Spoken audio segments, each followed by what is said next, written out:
Entre estímulo e resposta há um intervalo. E neste intervalo está o nosso poder de escolha. Na nossa resposta está o nosso crescimento e a nossa liberdade. Essa frase é de Viktor Frankl, psiquiatra sobrevivente de 3 campos de concentração e criador da logoterapia. Também é um grande argumento em favor da terapia cognitivo-comportamental, que se coloca em oposição ao automatismo do modelo estímulo-resposta. E o que essa frase quer dizer? Ela quer dizer que nós somos sim influenciados pelo nosso meio, mas que nós ainda temos poder de escolha, nós ainda temos controle sobre a escolha das nossas atitudes, independente dos estímulos que recebemos naquele meio. Quando a gente fala em relacionamentos entre homens e mulheres e filosofia Red Pill, não tem como a gente tratar esse assunto sem ter essa questão cognitiva e questão de escolha de respostas em mente. Nesse vídeo de hoje eu vou responder algumas questões que foram colocadas no vídeo anterior sobre a filosofia Red Pill e tentar levantar algumas questões de vieses e de distorções cognitivas que levam muita gente a sofrer mais do que o necessário. O primeiro ponto que a gente precisa pensar é que decepções e frustrações individuais são legítimas. Se você sofreu no amor, se você não tem tido sucesso no amor, a sua frustração individual, ela é legítima. E procurar explicações para o porquê que isso aconteceu ou porquê isso tem acontecido, se é algo recorrente, é com certeza legítimo. O problema começa quando, ao invés de buscar essas explicações na sua história de vida individual, você busca supostas verdades genéricas e as aplica à sua história, ou as usa como desculpa para evitar uma experiência na vida real. Nós conhecemos e entendemos a sociedade por meio de generalizações, de heurísticas, de estatísticas médias e medianas. Nós não conseguimos entender uma sociedade inteira olhando um indivíduo de cada vez. Só que nos nossos relacionamentos, no nosso dia a dia, a gente tem que tratar com uma pessoa de cada vez. Quando você trata com uma pessoa que está à sua frente, você não está tratando com toda a sociedade, você está tratando com um indivíduo. Então, por mais que a gente fale em tendências sociais, por mais que a gente fale em estatística, por mais que a gente fale em tendências geracionais, por exemplo, a geração atual está morando com os pais cada vez mais tempo, seria um exemplo. Ou então, cada vez um número maior de jovens está se tornando aquela classificação nem, que nem estuda e nem trabalha. E aí a gente pode conjecturar ou pode levantar implicações disso no nível de maturidade das pessoas, no nível cognitivo das pessoas. A gente faz essa análise em termos de sociedade, mas quando você lida com uma pessoa, 1 para 1, você tem que lidar com o indivíduo. Inclusive, no meu Instagram, o rapaz veio conversar comigo sobre a questão do Red Pill e ele colocou o posicionamento de que as mulheres só querem homens de sucesso. Então eu perguntei pra ele, o que é sucesso pra ele? Como é que ele define? E ele me deu um número. Ele definiu o sucesso em uma pessoa que ganha 20 mil reais por mês. Então ele quantificou sucesso em renda. Essa é a medida de sucesso para ele, que pode ser para outras pessoas também, mas cada um tem a sua medida de sucesso. Mas segundo ele, um homem de sucesso ganha pelo menos 20 mil reais por mês e as mulheres só estão interessadas nesse perfil de homem. Então eu perguntei pra ele, e o perfil de mulher que você está interessado? É o perfil de mulher que está disputando um homem que ganha 20 mil reais por mês? E aí ele me respondeu que a questão é que todas as mulheres estão disputando os homens que ganham 20 mil reais por mês. Todas, sem exceção. E aí que a gente entra no problema que eu quero levantar. É você pegar essa generalização como uma verdade absoluta e transformar isso numa crença. Uma coisa é você falar de estatísticas de hipergamia. O que é hipergamia? São os relacionamentos em que a mulher geralmente se relaciona ou se casa com um homem que ganha mais dinheiro do que ela. Então, seria essa ideia de que a maioria das mulheres, estatisticamente falando, acaba em um relacionamento com um homem que tem um patamar de renda maior. Outra coisa é você dizer que é uma verdade absoluta que todas as mulheres estão disputando um homem que ganha 20 mil reais por mês. Outra questão é que existem cada vez mais divórcios, cada vez mais relacionamentos se rompem por pessoas terem interesses divergentes ou sentirem que não estão mais no mesmo rumo intelectual, emocional, não estão mais se dando bem, digamos assim, como se davam antes. Então, se antes a questão financeira, o dinheiro ou traições era um motivo de divórcio, era um dos motivos mais comuns de divórcio, agora uma disparidade, assim, um afastamento emocional, essa sensação de que você está crescendo em direções opostas, está se tornando um motivo cada vez mais comum de divórcio. Então você dizer que todas as mulheres estão disputando um cara que ganha 20 mil reais é você ignorar a necessidade que as pessoas têm de interação emocional e de conexão emocional e de encontrar alguém com quem elas se sintam confortáveis acima do dinheiro. Mas se você pega essa crença de que você tem que ter uma renda de X mil reais para conquistar uma mulher, quantos homens não se desclassificam automaticamente de um relacionamento por não estarem nesse patamar ainda? Ou então, quantos homens acabam com a sua autoestima e com a sua segurança emocional abalada por acreditarem fielmente nessa crença? É uma diferença você pensar que você quer colocar a sua vida financeira em ordem, você pensar assim, não, eu tenho dívidas, ou eu não atingi ainda um patamar financeiro que eu gostaria para estar confortável de dividir a minha vida com alguém. É diferente de você colocar uma crença de eu preciso de X mil reais por mês, senão nenhuma mulher vai olhar para mim. E perceba a estratégia de marketing nisso aí. Perceba na estratégia de marketing de quem está colocando essas ideias na sua cabeça. Porque primeiro, essa pessoa faz você se sentir mal. E depois, ela te vende a solução. Então você acha que você está saindo da Matrix, mas na verdade você está se colocando em outra Matrix. Uma Matrix muito específica que te diz como pensar e que te dá termos muito específicos nos quais pensar. A gente está vivendo numa cultura que prioriza o safetyism. O que é esse safetyism? É a noção de que as coisas têm que ser seguras, o mundo tem que ser seguro, você tem que se preservar, tanto fisicamente quanto emocionalmente. E para se preservar, o que acontece? Você acaba evitando certas experiências. Só por a experiência ter algum tipo de risco, você já não participa mais dela. Tem um livro que fala sobre essa questão do safetyism em um contexto um pouco diferente, mas dá pra gente aplicar aqui também na questão da Red Pill. E esse livro se chama The Coddling of the American Mind, do Greg Lukianoff e Jonathan Haidt. E nesse livro os autores falam sobre essa cultura no sentido do desenvolvimento das crianças. Eles explicam como crianças e adolescentes precisam enfrentar certos riscos para se desenvolverem totalmente, para amadurecerem totalmente, tanto fisicamente quanto emocionalmente. E quando esses riscos são eliminados, o desenvolvimento tanto físico quanto emocional das crianças e adolescentes, ele fica comprometido. Então a cultura do safetyism tem a ver tanto com o desenvolvimento físico quanto emocional, no sentido de que, além de você se proteger fisicamente de sofrer um acidente, de sofrer um trauma físico, né, traumatismo, você tem que se proteger emocionalmente de traumas emocionais ou de qualquer consequência negativa emocional. Só que assim como o nosso organismo se desenvolve melhor enfrentando situações de risco ao nosso físico, no caso, crianças aprendem a ter equilíbrio enfrentando o risco de cair, o nosso emocional também se desenvolve melhor com decepções, com frustrações, que é diferente de abuso, porque o abuso e o abuso constante, ele é realmente prejudicial. Mas situações emocionais negativas que te deixam triste, que te deixam chateado, que fazem parte de lidar com outros seres humanos, elas te fortalecem mais do que te atrapalham, na verdade. Então, lidar com as frustrações da vida e saber seguir em frente é fundamental para você criar inteligência emocional e resiliência. E aí, o que isso tem a ver com o movimento Red Pill? Eu percebi em muitos dos comentários essa cultura do safetyism, que lidar com mulheres é algo arriscado, logo não vale a pena.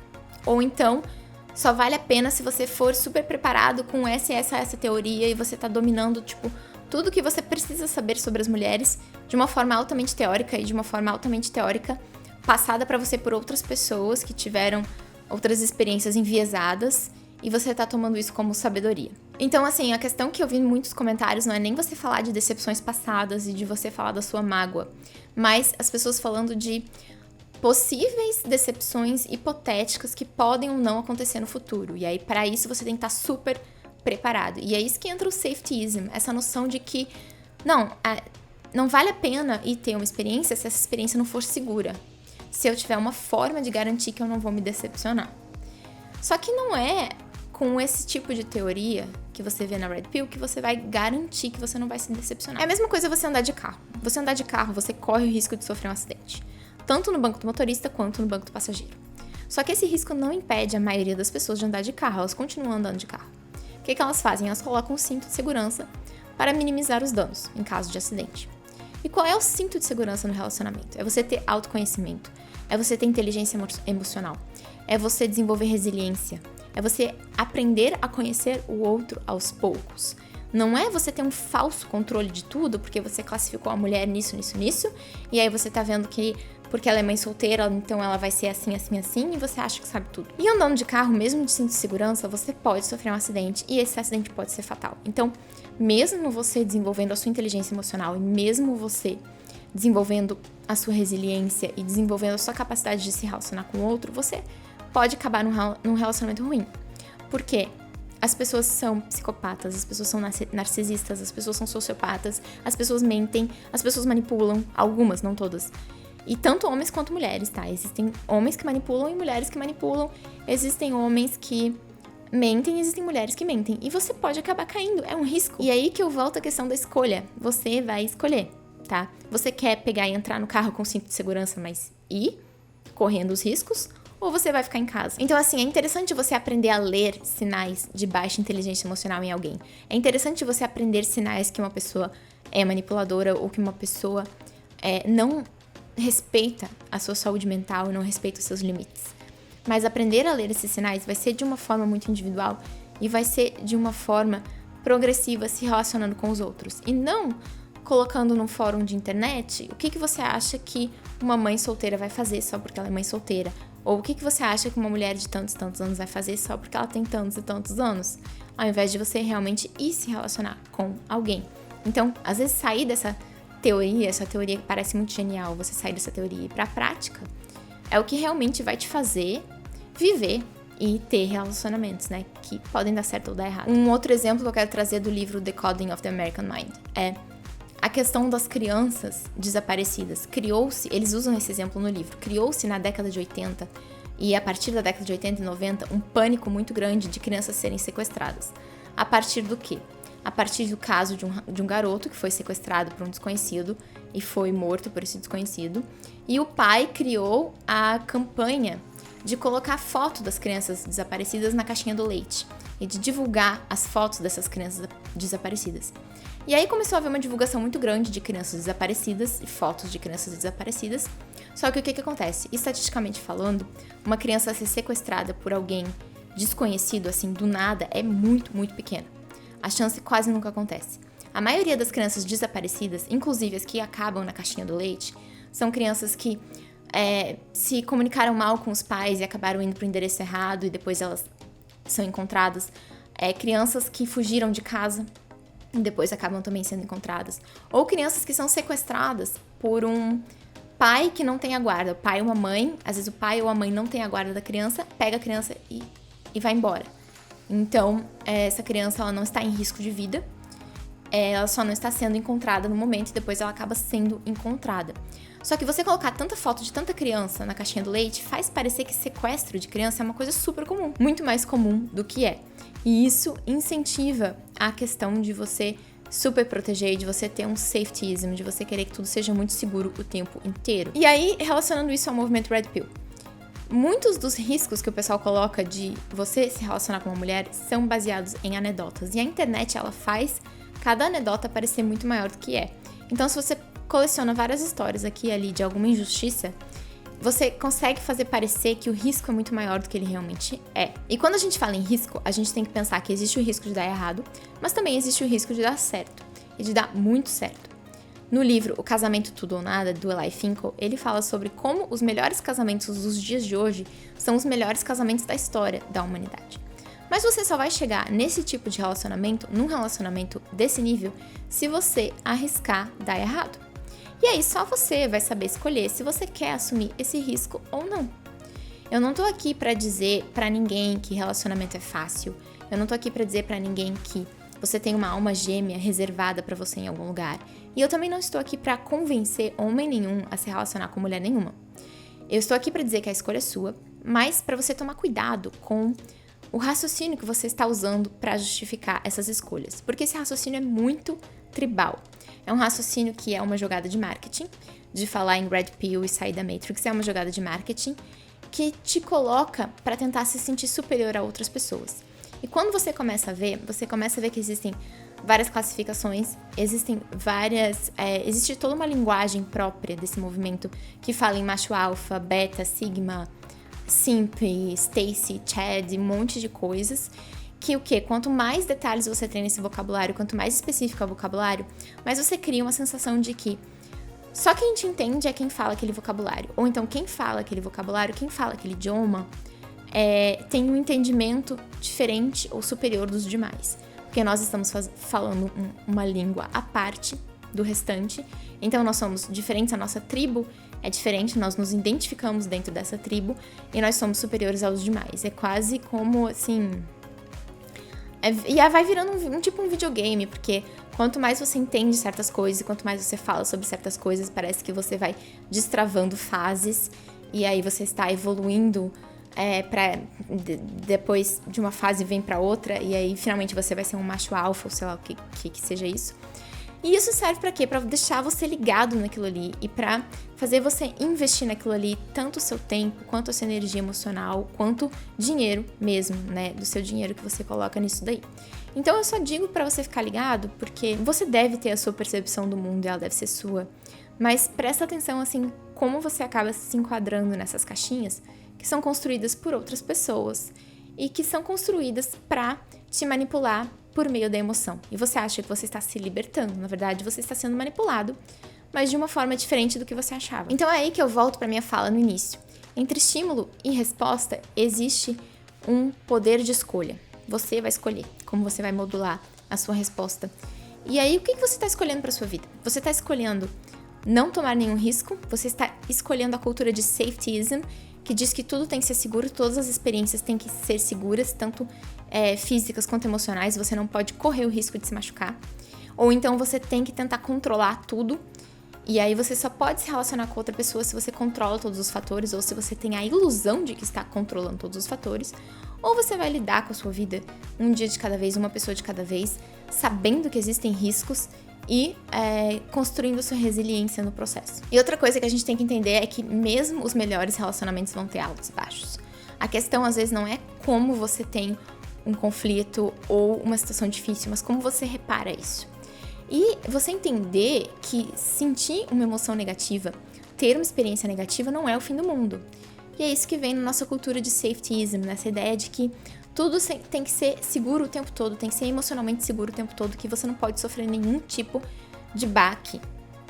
E eu vejo muito isso na teoria Red Pill, que são pessoas, muitas vezes, que sofreram alguma decepção, colocam a sua decepção, externalizam pro mundo, em vídeos ou em fóruns de internet, e outras pessoas que sofreram decepções parecidas se identificam, ou às vezes pessoas que são tão jovens, não tiveram nenhuma experiência real, observam aquilo, leem aquela experiência e se apavoram, digamos assim, com medo, um medo tão grande de sofrer um mesmo tipo de destino, digamos assim, que isso impede eles de ir pra vida e realmente ter as suas próprias experiências. E aí muito disso é movido por amargura, e a amargura realmente acaba sendo o caminho mais fácil. Cognitivamente falando, é mais fácil você ser amargurado, é mais confortável você ser amargurado, mas é importante, se você quiser superar isso, se você quiser ser uma pessoa mais saudável emocionalmente e mentalmente, é importante você buscar formas de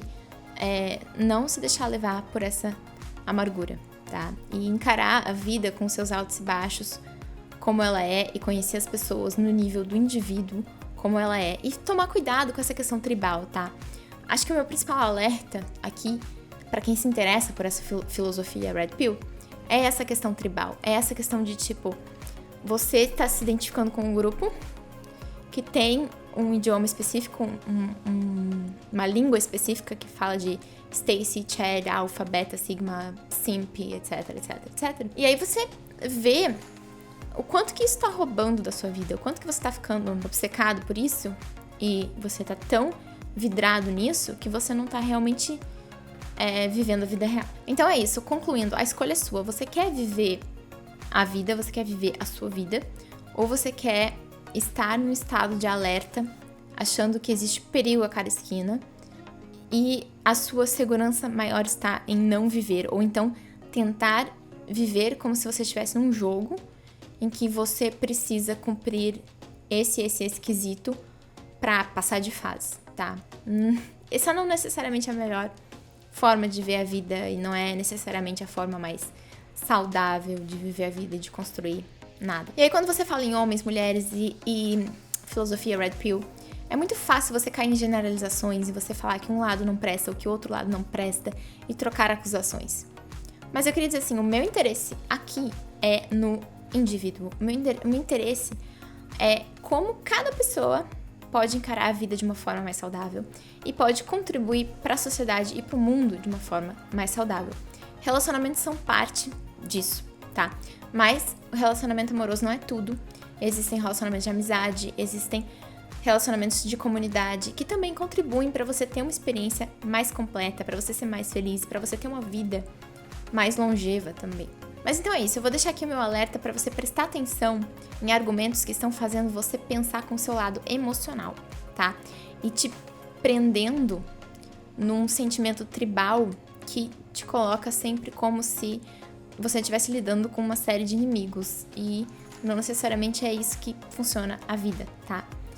E aí, deixa nos comentários o que você acha. Compartilha esse vídeo com alguém que tem interesse por esse assunto. Se inscreve no canal, dá um joinha. E é isso aí. A gente se vê no próximo.